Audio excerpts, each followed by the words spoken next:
what has JetBlue's co-founder David Neeleman been up to since departing the airline? Well, he's headed to Brazil, where he has started Azul, which has become the country's third largest airline. Thank you for joining us, David. Nice to see you here. It's great to be with you, Willow. Before we talk about all that's going on in Brazil, which I know is plenty, is it tough to watch JetBlue struggle?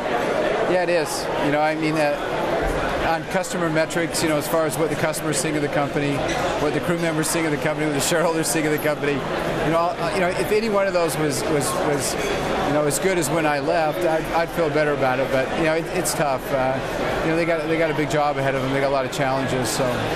And bigger picture challenges in the industry. And again, I know you're happily ensconced in an emerging market where it's a whole other picture. But when you look at the industry today, any feeling that you might want to get back in, or too rough, too tough at this point? You know, Brazil's a huge opportunity for me and for us, and we're having a great time down there.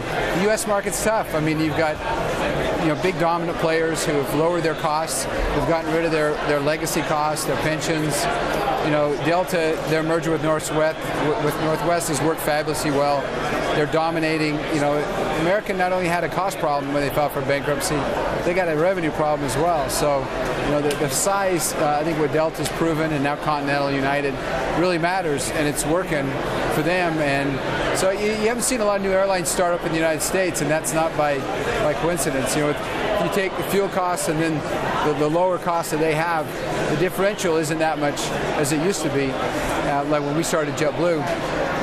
And you know, you have to do something completely different, like an Allegiant or a Spirit. One of those guys are doing some things that are interesting. But overall, it's not a right market for new startups. So let's talk about your startup, Azul. One of the things you did differently was make sure that you had voting control, so that you could run the company and you wouldn't be ousted the way you were at JetBlue. Now that you have that, are you running the company any differently? Are you making decisions any differently? Well, I think one of the mistakes I made at JetBlue was not keeping, you know, not being close enough to the board and talking to the board every day. So they developed the kind of their own scenario of what was going on, and I had my own, and so those didn't meet.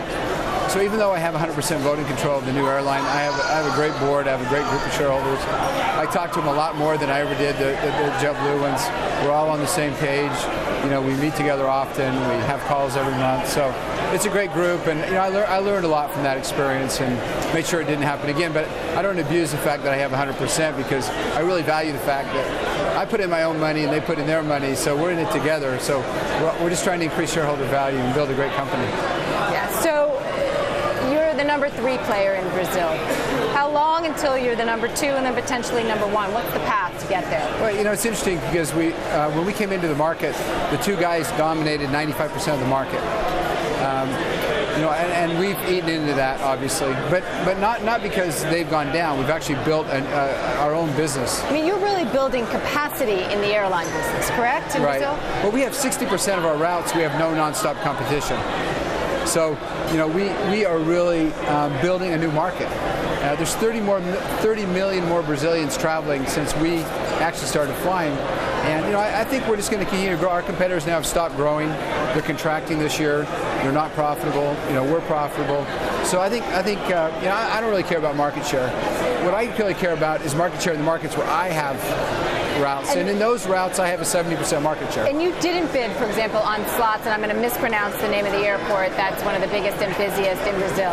Is that following the same strategy that you followed at JetBlue, which made airports like Long Beach here in California a household name?